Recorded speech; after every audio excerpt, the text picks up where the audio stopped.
I think we had some technical difficulties there. Not sure what that was all about. Yeah. Anyway, here I am, and I have made it through IGX, and I got to say, that was a lot. I mean, that was a lot. So I fed 200 people, and these were not the kind of people that I had fed in the past. They were much hungrier. And for the first time ever, I ran out of food and we had to go and correct it. And there were mistakes made. And I think we managed to pull out the other side, but we'll see what happens. Um, I don't know if they're going to want me back next year. I don't know if I want to go back next year. I do, but I don't. But it was a really wonderful experience. And I'm glad that I did it. But it was one of the most stressful things I have ever done.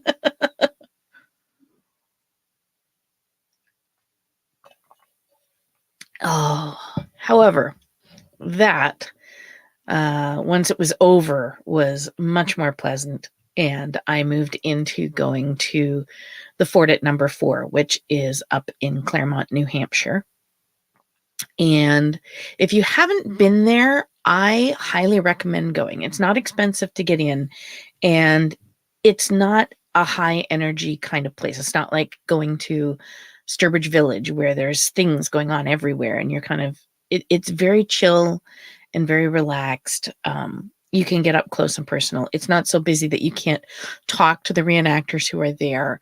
And the fort itself is full of really amazing historical artifacts that you can get up close to, which is really neat. As one of the reenactors on site, I was able to stay inside the big house, which was amazing. I got to cook on the hearth. Not until I get on camera, every time. Anyway, I cooked on the hearth for 17, which after 200 was a breeze. Let me just say, I enjoyed that much more. I had really good times. And because it's such a low-key place and event, because we weren't there for part of a big battle reenactment or anything like that. We were just there to garrison the fort, to people the fort. And it was so relaxing. We just bustled around doing the things that people in the 1700s and early 1800s did. You know, I cooked, I washed dishes, I swept floors, I cleaned tables, I lit candles, the things that were just done on a day-to-day basis. And that was really wonderful. It was relaxing. We finished off our Saturday after our Pequawket annual general meeting. We went back to our house. It was me, Alex, and Guy, and the three of us sat and had popcorn, which was a perfectly period thing to do. And we sat and we sang and we told stories and just had a relaxing evening. I enjoyed a glass of wine, and it was great. And because we were in a house as opposed to in a field, and there was, while not running water, there was water nearby. It was much more convenient. I had the fire going, which was easier to keep going. And I was able to do things like keep up with the dishes and wash the cast iron as I was going through. And I even was able to recover a couple of pieces of cast iron that were a little on the dry and rusty side at the site. I was given permission to do so, and I did with great happiness and gusto. There's not enough coffee in all the world this week. Anyway, we spent the weekend just being so relaxed, interacting with patrons coming in, talking about history, talking about cooking. I even sold a couple of cookbooks, which was unexpected bonus, which was great. And that was that. So that is kind of the end of my Ren Fair season. I will be at Hammond Castle this weekend But that again it's a low-key thing. I won't have my tents, I'm not doing cooking. I will be there to talk about things and to relax and help with the ambiance. So if you happen to be out on the coast, please feel free to come and visit us at the castle. It is a gorgeous setting, and the Brotherhood of the Arrow and Sword is the group that I'm with when I am doing my 15th century enactments most of the time, and they are very knowledgeable people. Um, they know their stuff, and they're not afraid to say they don't know, which is something that both the Brotherhood of the Arrow and Sword and the Pequawket Alliance, which is my 18th century group, are both good at. And I very much appreciate that. You know, people come with questions to us and say, well, you know, what did they do in the 15th century? Or what did they do in the 18th century? And sometimes if it's about cooking or if it's about a subject that I know, I can give a great animated answer. And then every once in a while, somebody will come and ask a question and I have no clue. And I don't have a problem saying, you know, I don't know the answer to that. Let's go find out. Or I'll do research and get back to you. Or see that person over there? They know more than I do. You should ask them. And then I take them over. And just as a last close up on the fort thing, I was in the big house, but I'm going to be doing some photographs at the fort at number 4, hopefully this fall, but possibly in the spring. And I'm going to be doing it in Sartwell House.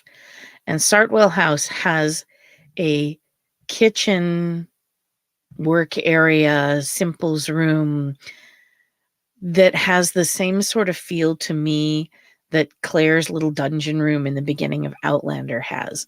It's so warm and cozy and full and wonderful. And it has a little bed in the corner and everything. And I can't wait to get in there and work in it and do things.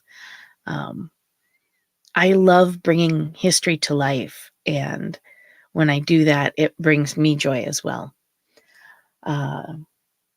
The other event that I have coming up in 2 weeks, on the 14th of October, I will be at the New Ipswich Autumn Festival. If you go to New Ipswich, I'm pretty sure you'll find it. It's going to be dead center of town and we'll be blocking off roads, I think.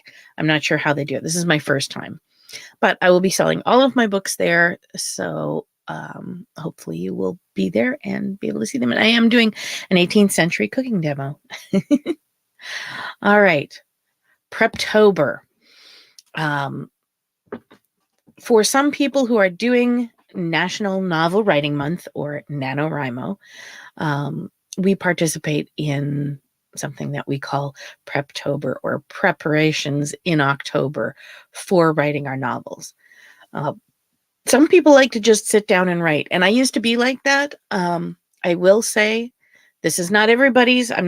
No judgment for people who do it by the seat of their pants.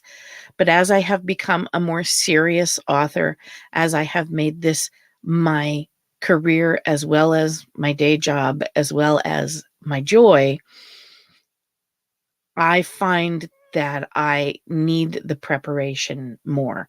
I'm writing a series, so I have to know what the other 2 books had in them in order to write the 3rd book. It's just something that there's a lot more prep involved. And so during October, I get my writing ready so that I'm set up for success, so that when I sit down on the 1st of November and I start writing with great gusto and happiness.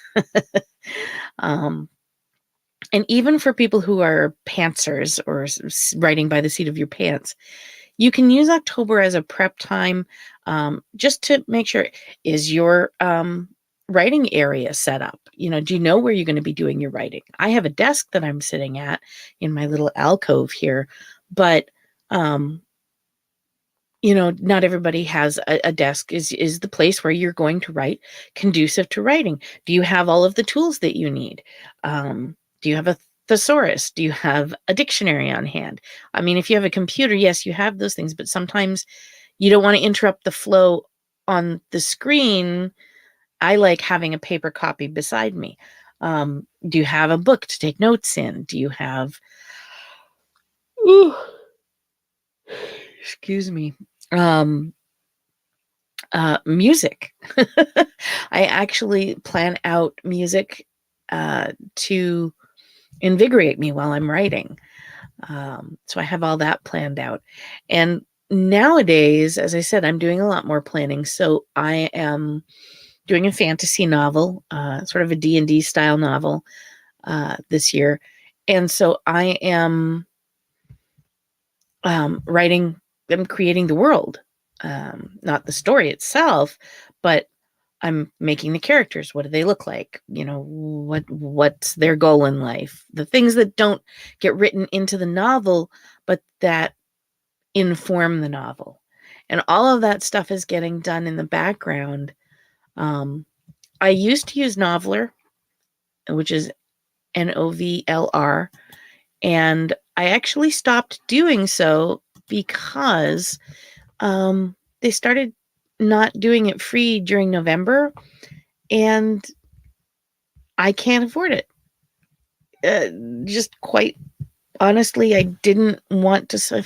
If it's a choice between paying somebody to edit my book and paying for a program that I can get for free using Google Docs, the editor's going to win.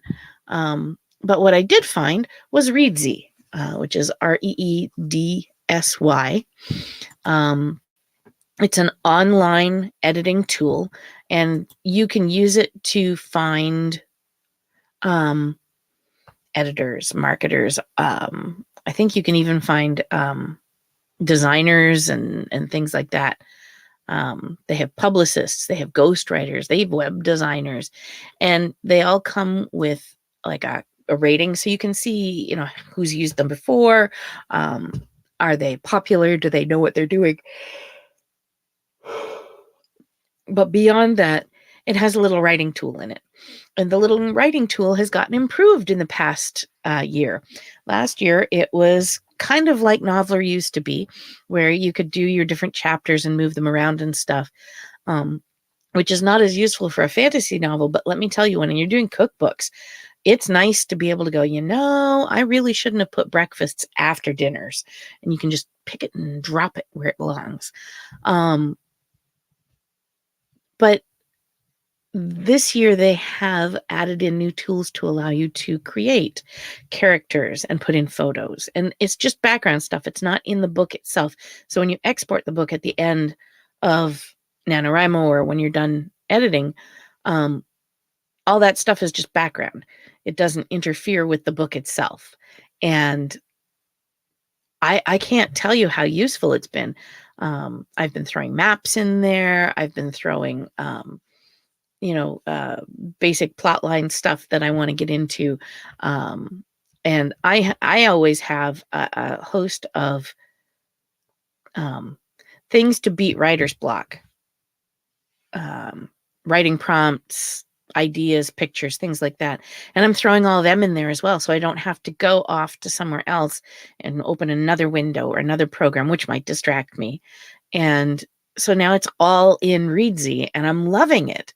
I'm loving it to the point where I may actually pay for some of the services on there because it is that useful. So I don't want to keep you guys too long. You'll note that the name of the video, my vlog, if you will, has been renamed to The Writer's Block. And that's because I don't have a specific day that I'm going to be doing this. During Preptober, I'm going to do it probably once a week. During NaNoWriMo, I'm going to try and get on 2 or 3 times a week. I don't know if that will happen, but I'm going to try. I'll have tips and tricks, ideas. I may even do some throwaway ideas for people for writing, writing prompts, things like that. And so going forward, I'm going to call it The Writer's Block, and it will just be there.